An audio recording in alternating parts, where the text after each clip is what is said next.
قارون کی دولت اور اس کی تباہی کی کہانی۔ پیارے دوستو، اگر میں آپ سے ایک سوال کروں کہ تاریخ کا سب سے امیر ترین انسان کون تھا، یقیناً آپ کا جواب قارون ہوگا۔ اور کیوں نہ ہو، اس کی دولت کا یہ عالم تھا کہ صرف اس کے خزانوں کی چابیاں اٹھانے کے لیے طاقتور مردوں کی ایک پوری جماعت درکار ہوتی تھی۔ جب چابیاں اٹھانا ہی اتنا مشکل تھا تو پھر ان خزانوں کا کیا حساب ہوگا؟ کیا آپ جانتے ہیں کہ قارون اصل میں کون تھا؟ اس نے یہ لامحدود دولت کہاں سے اور کیسے حاصل کی؟ اس کے پاس کون سا ایسا علم تھا جس نے اسے دنیا کا امیر ترین شخص بنا دیا؟ اور سب سے اہم سوال یہ کہ اس کی موت کے بعد یہ سارا خزانہ کہاں چلا گیا؟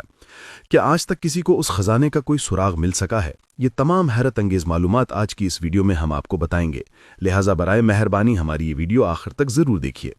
سب سے پہلے یہ جان لیتے ہیں کہ قارون کون تھا۔ قارون بنی اسرائیل سے تعلق رکھتا تھا اور خاص طور پر حضرت موسیٰ علیہ السلام کی قوم میں سے تھا۔ اللہ تعالیٰ کا ارشاد ہے کہ بے شک قارون موسیٰ علیہ السلام کی قوم میں سے تو تھا، پھر اس نے سرکشی کی۔ قرآنی حوالہ سورہ القصص آیت نمبر 77 میں یہ بھی کہا جاتا ہے کہ وہ حضرت موسیٰ علیہ السلام کا چچازاد بھائی تھا، اور دونوں کا نسب ماں اور باپ دونوں کی طرف سے ملتا تھا۔ اس کا نسب یوں ہے کہ قارون بن یسہر بن قاہس بن لاوی بن یعقوب، جبکہ حضرت موسیٰ کا نسب ہے موسیٰ بن عمران بن قاہس۔ اسی طرح دونوں کا نسب قاہس بن لاوی پر جا کر ملتا ہے۔ کچھ علماء کے مطابق قارون اپنی زندگی کے ابتدائی حصے میں حضرت موسیٰ علیہ السلام کا پیروکار تھا اور بہت زیادہ عبادت گزار تھا، یہاں تک کہ بعض روایات کے مطابق اس نے بنی اسرائیل میں سے کسی اور کے مقابلے میں عبادت کا ایسا مقام حاصل کر لیا تھا جو کسی اور کو نصیب نہیں ہوا۔ یہ بھی کہا گیا کہ وہ 40 سال تک ایک پہاڑ پر اللہ کی عبادت کے لیے گوشہ نشین رہا۔ اسے اس کے علم و ترات کی خوبصورت تلاوت کی وجہ سے المنور یعنی نور والا کہا جاتا تھا، اگرچہ بعض علماء نے ان روایت کو مسترد کیا ہے اور ان کی تصدیق کے لیے کوئی صحیح دلیل نہیں ملتی۔ پیارے دوستو، ایک دلچسپ روایت یہ بھی ہے کہ ابلیس نے قارون کو بہکانے کی کوشش کی لیکن وہ کامیاب نہ ہو سکا۔ پھر ابلیس خود ایک شخص کی صورت میں اس کے پاس آیا اور اس کے ساتھ عبادت کرنے لگا۔ ابلیس نے عبادت میں اس سے بھی بڑھ کر مقام حاصل کر لیا، جس سے قارون کو ابلیس کے سامنے بہت زیادہ کمتری محسوس ہونے لگی۔ تب ابلیس نے آہستہ آہستہ قارون کو اپنی طرف مائل کرنا شروع کر دیا۔ اس نے قارون سے کہا کہ ہم لوگوں کے ساتھ نہ تو جماعت کی نماز پڑھتے ہیں اور نہ ہی کسی جنازے میں شامل ہوتے ہیں۔ میری رائے یہ ہے کہ ہمیں بھی ان کے ساتھ شریک ہونا چاہیے، کیونکہ یہ بھی ایک عبادت ہے۔ قارون نے اس کی بات مان لی۔ جب قارون نے ایسا کیا اور بنی اسرائیل کو اس کی عبادت کا علم ہوا تو وہ اس کی عبادت کے ایام میں اس کے لیے کھانا لانے لگے۔ اس پر ابلیس نے قارون سے کہا کہ ہم لوگوں پر بوجھ بن گئے ہیں، میری رائے یہ ہے کہ ہم ایک دن کمائی کریں اور باقی ہفتہ عبادت کریں۔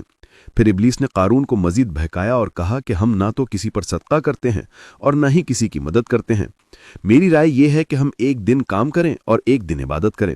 جب قارون اس مقام پر پہنچ گیا تو شیطان نے اس پر قابو پا لیا اور اسے چھوڑ کر چلا گیا۔ اسی مقام پر قارون کے لیے دنیا کھول دی گئی اور وہ اپنی سابقہ عبادت اور زہد کو بھول کر دنیا اور مال جمع کرنے میں مشغول ہو گیا، یہاں تک کہ اس نے ایسی دولت اکٹھی کر لی جس کی مثال پوری تاریخ میں نہیں ملتی۔ اب بات کرتے ہیں قارون نے یہ دولت کیسے حاصل کی۔ پیارے دوستو، حقیقت یہ ہے کہ مورخین اس طریقے کی تصدیق نہیں کر سکے کہ قارون نے اپنی دولت کیسے جمع کی، تاہم اس بارے میں کئی روایت مشہور ہیں۔ پہلی روایت کے مطابق وہ تجارت کا کام کرتا تھا جس میں وہ بہت ذہین اور ماہر تھا، اس کے ذریعے اس نے یہ بے پناہ دولت اکٹھی کی۔ دوسری روایت یہ کہ قارون کو کیمیا کا علم حاصل تھا، جو ایک چیز کو دوسری چیزوں میں تبدیل کرنے کا علم ہے۔ کہا جاتا ہے کہ وہ خالص کیمیائی عمل سے مٹی کو سونا بنا لیتا تھا، جس کی وجہ سے اس نے بے شمار مال و دولت جمع کر لیا اور وہ دنیا کا سب سے امیر ترین آدمی بن گیا۔ تیسری روایت یہ ہے کہ اس کو اسم اعظم کا علم تھا، جس کے ذریعے اگر کوئی سوال کرے تو اسے عطا کر دیا جاتا ہے، اور اگر کوئی پکارے تو اس کی پکار قبول ہو جاتی ہے۔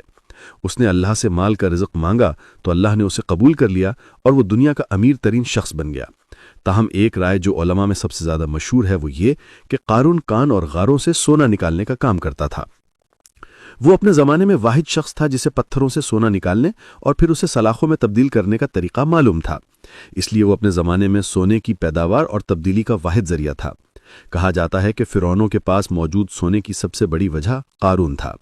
اسی طرح قارون بہت ہی کم عرصے میں اپنے زمانے کا امیر ترین شخص بن گیا۔ فرعون اسے اپنے دربار میں اپنی قوم کے دوسرے لوگوں کے مقابلے میں اس کی بے پناہ دولت کی وجہ سے زیادہ اہمیت دیتا تھا۔ یہیں سے قارون نے اپنے مال اور اپنی ذات اور اپنے اختیار پر بہت زیادہ غرور کرنا شروع کر دیا۔ وہ لوگوں پر اپنی دولت کا فخر کرنے لگا اور اللہ کے فضل کو بھول گیا۔ وہ بہترین لباس پہنتا، اپنے کپڑے سونے سے بنواتا، تکبر کی وجہ سے اپنی قمیص کو 1 یا 2 بالش لمبا رکھتا تھا۔ اس وجہ سے ہمارے رسول حضرت محمد صلی اللہ علیہ وسلم نے ہمیں لباس چھوٹا رکھنے کا حکم دیا ہے، کیونکہ یہ تکبر کی علامت ہے۔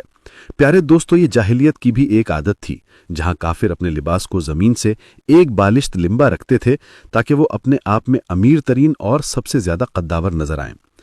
قارون کا پلنگ اور اس کی کرسی بھی سونے کی تھی، یہاں تک کہ اس کے محل کے دروازے بھی سونے کے تھے۔ اس کے پاس سونے کے عظیم خزانے تھے، یہاں تک کہ اس کے خزانوں کی چابیاں اٹھانے کے لیے 40 طاقتور مردوں کی ایک جماعت مقرر تھی۔ جب اس کے خزانوں کی چابیوں کا یہ حال تھا تو خود اس کے خزانوں کا کیا حال ہوگا؟ اللہ تعالیٰ کا فرمان ہے، اور ہم نے اسے اتنے خزانے دیے کہ ان کی چابیاں طاقتور مردوں کی ایک جماعت کو بھاری رکھتی تھیں۔ قرآنی حوالہ سورہ القصص آیت نمبر 76۔ قارون اور حضرت موسیٰ علیہ السلام کی کہانی اس وقت شروع ہوئی جب اللہ تعالیٰ نے بنی اسرائیل پر زکوٰۃ کا حکم نازل کیا۔ جب اللہ نے اس کا حکم دیا تو حضرت موسیٰ علیہ السلام نے بھی انہیں اس کا حکم دیا۔ قارون نے سب سے زیادہ اس کا انکار کیا کیونکہ اسے اپنے مال سے بہت زیادہ محبت اور خوف تھا، لیکن حضرت موسیٰ علیہ السلام کے خوف نے اسے ان کے پاس جانے پر مجبور کیا تاکہ وہ انہیں راضی کریں۔ حضرت موسیٰ علیہ السلام نے اسے حکم دیا کہ وہ ہر 1000 دینار میں سے 1 دینار اور ہر 1000 بکریوں میں سے 1 بکری زکوٰۃ میں دے۔ قارون پہلے اس بات پر راضی ہو گیا، لیکن وہ اس سے ناخوش تھا۔ جب قارون اپنے گھر واپس آیا تو اس نے محسوس کیا کہ یہ بہت زیادہ ہے، اور اس کا نفس اپنا کچھ بھی مال نکالنے پر تیار نہیں ہوا۔ لہٰذا قارون نے ان لوگوں سے رابطہ کیا جو اس کے ساتھ بیٹھنے کے عادی تھے۔ ان سے کہا کہ موسیٰ نے تم لوگوں کو بہت سے کاموں کا حکم دیا ہے اور تم نے ان کی اطاعت کی ہے، اب وہ تمہارا مال لینا چاہتے ہیں تو ہمیں ان کے ساتھ کیا کرنا چاہیے؟ لوگوں نے کہا، آپ ہمارے بڑے ہیں اور ہم آپ کے حکم کے تابع ہیں، آپ جو چاہیں ہمیں بتائیں، ہم آپ کے ساتھ ہیں۔ قارون نے ان سے کہا کہ ہم ایک بدکار عورت کو لائیں گے اور اسے مال کی پیشکش کریں گے تاکہ وہ لوگوں کے سامنے موسیٰ پر خود سے زنا کا الزام لگائے، جس سے موسیٰ کا معاملہ ختم ہو جائے۔ روایت کے مطابق قارون نے واقعی ایک بدکار عورت کو بلایا، اسے 1000 دینار اور سونے کا ایک تشت دیا اور اسے حکم دیا کہ وہ لوگوں کے سامنے حضرت موسیٰ علیہ السلام کے پاس جائے اور ان پر یہ الزام لگائے کہ انہوں نے اس کے ساتھ زنا کیا ہے۔ جب اگلا دن آیا تو قارون حضرت موسیٰ علیہ السلام کے پاس گیا اور ان سے کہا کہ لوگ باہر آپ کا انتظار کر رہے ہیں تاکہ آپ انہیں نصیحت کریں۔ جب حضرت موسیٰ علیہ السلام باہر آئے اور لوگوں سے گفتگو کرنا شروع کی تو انہوں نے کہا کہ جو شخص شادی شدہ نہ ہو اور زنا کرے تو ہم اسے 100 کوڑے ماریں گے، اور جو شادی شدہ ہو اور زنا کرے تو ہم اسے سنگسار کر دیں گے یہاں تک کہ وہ مر جائے۔ قارون نے ان سے کہا، یہاں تک کہ اگر آپ خود بھی ہوں؟ حضرت موسیٰ نے جواب دیا، ہاں، یہاں تک کہ اگر میں خود بھی ہوں۔ قارون نے کہا کہ لوگ یہ دعویٰ کرتے ہیں کہ آپ نے ایک عورت کے ساتھ زنا کیا ہے۔ حضرت موسیٰ نے کہا، اس عورت کو بلاؤ جو یہ دعویٰ کرتی ہے۔ پھر حضرت موسیٰ علیہ السلام گئے اور اللہ کے لیے 2 رکعت نماز ادا کی۔ جب وہ عورت لائی گئی تو حضرت موسیٰ نے اس سے کہا، اس اللہ کی قسم جس نے سمندر کو 2 حصوں میں تقسیم کیا اور تورات کو نازل کیا، سچ بولو۔ اس عورت نے سچ بول دیا اور جو کچھ ہوا وہ سب کچھ بتا دیا۔ اس نے اپنے کیے پر توبہ کی اور اللہ سے معافی طلب کی۔ اس سے قارون کا غصہ اور حضرت موسیٰ علیہ السلام سے اس کی نفرت اور بھی بڑھ گئی۔ یہاں سے قارون نے حضرت موسیٰ علیہ السلام سے عداوت شروع کر دی اور ان کی دعوتوں کی مخالفت اور انہیں جھٹلانا شروع کر دیا۔ اللہ تعالیٰ کا فرمان ہے، ہم نے موسیٰ کو اپنی نشانیاں اور واضح دلائل دے کر فرعون، حامان اور قارون کی طرف بھیجا تو انہوں نے کہا یہ جادوگر ہے، جھوٹا ہے۔ قارون حضرت موسیٰ علیہ السلام کو للکارتا اور مقابلہ کرتا رہا اور اپنے مال پر زیادہ سے زیادہ تکبر کرتا رہا۔ قارون کی دولت اور اس کی تباہی کی کہانی۔ پیارے دوستو، یہاں تک کہ وہ دن آ گیا جب قارون ایک عظیم جلوس کے ساتھ اپنی قوم کے سامنے نکلا۔ وہ اپنے خزانوں کی چابیاں 70 طاقتور اور مضبوط خچروں پر لاد کر اپنے ساتھ لے جا رہا تھا۔ قارون کی عادت تھی کہ وہ جہاں بھی جاتا اپنی چابیاں اپنے ساتھ لے جاتا تھا تاکہ وہ لوگوں پر اپنی دولت اور اس کے مالک ہونے کا تکبر اور فخر کر سکے۔ جب قارون نے اس جلوس کے ساتھ لوگوں کے درمیان سے گزر رہا تھا تو اس کا گزر حضرت موسیٰ علیہ السلام کے پاس سے ہوا، جو لوگوں کے درمیان تھے اور انہیں اللہ کا حکم بیان کر رہے تھے۔ جب لوگوں نے قارون کا جلوس اور اس کی عظمت دیکھی تو انہوں نے حضرت موسیٰ علیہ السلام کو چھوڑ دیا اور قارون کے جاؤ جلال، اس کے مال اور اس کے خزانوں کی طرف متوجہ ہو گئے۔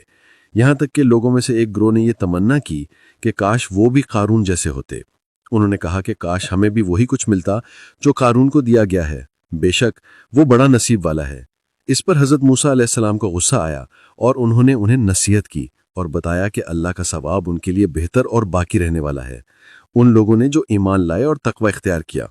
پھر حضرت موسیٰ قارون کے پاس گئے اور اسے نصیحت کی کہ وہ اللہ کے دیے ہوئے مال میں تقوی اختیار کرے اور اس پر تکبر اور فخر نہ کرے، لیکن قارون نے اپنے اختیار پر اور بھی غرور کیا اور موسیٰ سے کہا کہ یہ سب کچھ مجھے اپنے علم کی وجہ سے ملا ہے، یعنی اے موسیٰ، یہ مال مجھے اپنی ذہانت کی وجہ سے ملا ہے اور اس میں کسی کا کوئی فضل نہیں ہے، اور اگر تم نے اپنی نبوت کی وجہ سے لوگوں پر فضیلت حاصل کی ہے تو میں نے مال کی وجہ سے تم پر اور تمام لوگوں پر فضیلت حاصل کی ہے۔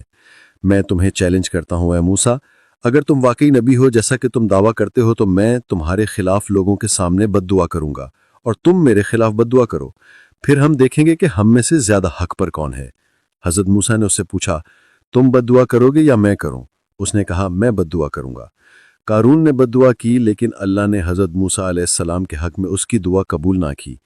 پھر حضرت موسیٰ علیہ السلام نے کہا، اب میں بد دعا کروں؟ اس نے کہا، ہاں۔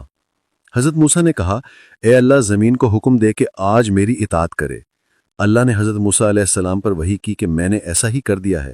حضرت موسیٰ نے کہا، اے زمین، انہیں اپنے اندر لے لو۔ زمین نے انہیں ان کے پاؤں تک اپنے اندر لے لیا۔ پھر انہوں نے کہا، انہیں لے لو، تو زمین نے ان کے گھٹنوں تک انہیں اپنے اندر لے لیا، پھر ان کے کاندھوں تک۔ پھر انہوں نے اپنے ہاتھ سے اشارہ کیا اور کہا، ان کے خزانوں اور انبال کو میرے پاس لاؤ، تو زمین نے ان سب کو باہر نکال دیا، یہاں تک کہ لوگوں نے انہیں دیکھا۔ پھر حضرت موسیٰ علیہ السلام نے ہاتھ سے اشارہ کیا اور کہا، اے لاوی کے بیٹے، جاؤ۔ تو اس طرح قارون مکمل اپنے خزانوں کے ساتھ زمین میں دھنس گیا۔ اللہ تعالیٰ کا فرمان ہے، تو ہم نے اسے اور اس کے گھر کو زمین میں دھنسا دیا، تو کوئی بھی جماعت ایسی نہ تھی جو اللہ کے سوا اس کی مدد کر سکتی، اور نہ ہی وہ خود مدد کرنے والوں میں سے تھا۔ ایک اور روایت ہے کہ جب قارون حضرت موسیٰ علیہ السلام کے پاس سے گزرا اور وہ لوگوں کو دعوت دے رہے تھے تو لوگ حضرت موسیٰ علیہ السلام سے دور ہو گئے اور قارون کی دولت سے فتنے میں پڑ گئے۔ اس پر حضرت موسیٰ علیہ السلام کو غصہ آیا اور وہ لوگوں کو نصیحت کرنے اور یاد دلانے لگے کہ اللہ کا ثواب بہتر اور باقی رہنے والا ہے۔ پھر حضرت موسیٰ قارون کے پاس گئے اور اسے فخر اور غرور نہ کرنے اور اللہ کے دیے ہوئے مال میں تقوی اختیار کرنے کا حکم دیا، لیکن قارون نے تکبر کیا اور موسیٰ کی بات نہیں سنی۔ لہٰذا حضرت موسیٰ علیہ السلام نے اس کے خلاف بد دعا کی، اور جیسے ہی صبح ہوئی اللہ نے قارون اور اس کے گھر کو زمین میں دھنسا دیا۔